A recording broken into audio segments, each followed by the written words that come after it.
Olá pessoal! No vídeo de hoje a gente vai conhecer os tipos de varizes, o que significa cada um desses vasinhos que são visíveis nas suas pernas. Sim, são 3 tipos diferentes, já vou adiantando. E por que é importante a gente fazer essa divisão? Porque cada um desses tipos vai ter tratamentos particulares, não necessariamente diferentes, porque alguns deles se sobrepõem, mas cada tipo tem um detalhe, uma resposta ao tratamento diferente. Então vamos conhecer mais sobre isso.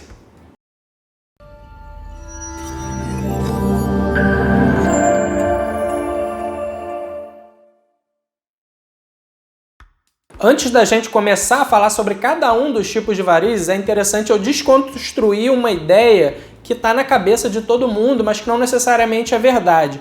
Então nem tudo aquilo que a gente chama de varizes, na verdade são varizes. O que eu quero dizer com isso? O que na realidade são varizes são somente um dos tipos desses vasos que a gente vai conversar nesse vídeo aqui, que é justamente aquele de maior tamanho. Então por que toda a vida a gente ouviu falar que todos esses vasinhos dilatados são varizes?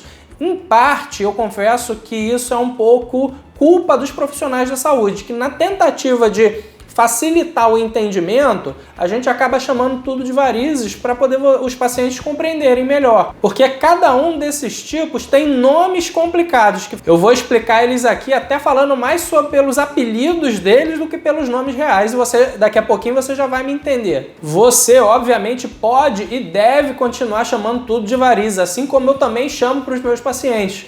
Eu vou adotar a denominação correta só nesse vídeo para poder vocês entenderem, já que a gente está falando dos diferentes tipos de varizes.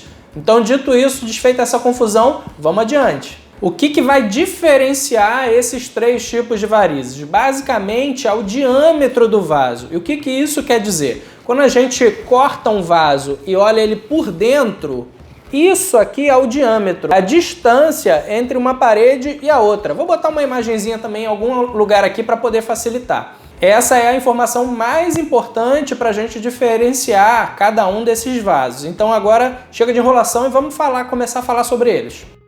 Então agora eu apresento a vocês os tipos de vasos ou varizes. O primeiro deles são as telangiectasias, ou vasinhos, aquele apelido mais fácil para a gente entender melhor. Esse é o tipo mais comum porque tem o maior apelo estético e porque é o mais comumente visualizado.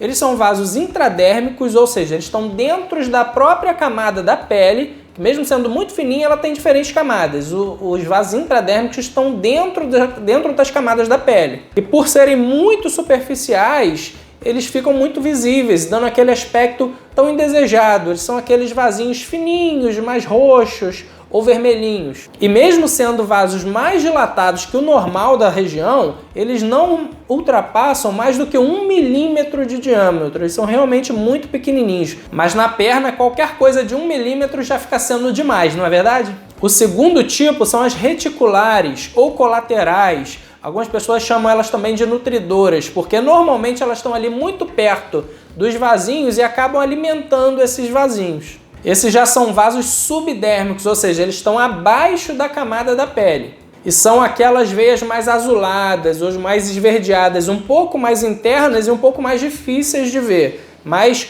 com uma boa iluminação, elas acabam já chamando uma boa atenção. E o olhar treinado do médico vascular consegue identificar elas facilmente. Elas já são um pouco maiores e às vezes podem ficar até tortuosas. E elas têm um diâmetro entre 1 e 3 milímetros. Agora sim, finalmente, as varizes. Essas são as que a gente realmente chama de varizes. Elas são vasos subcutâneos, ou seja, elas estão na camada de gordura que fica após a pele. Elas são sempre dilatadas e às vezes elas podem até fazer relevo na pele, ou seja, elas ficam mais saltadas.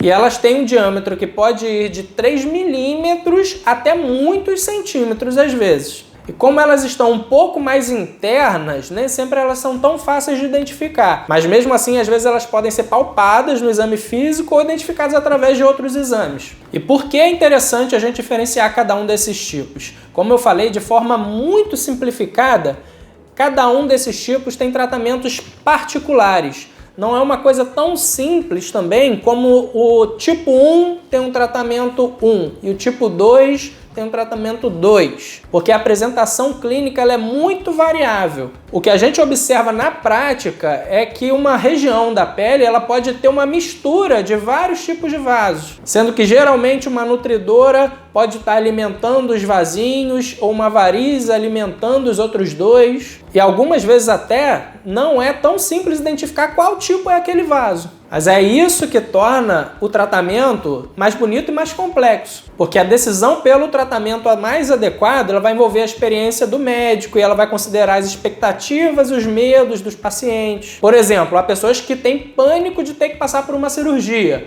Outras já não suportam a ideia de sequer ter que ficar olhando para uma agulha. Portanto, a decisão para o tratamento adequado ela é uma decisão muito complexa e não parte só do médico. Então a gente vai ter que voltar a falar mais sobre isso em alguns outros vídeos. Espero que pelo menos já tenha sido suficiente para você conseguir identificar em você ou em alguém quais são aqueles tipos de vasos. Então aguarda que nos próximos vídeos a gente vai voltar a falar mais sobre isso e os tratamentos possíveis para esses vasos também. Obrigado por tudo, qualquer coisa à tua disposição e até a próxima.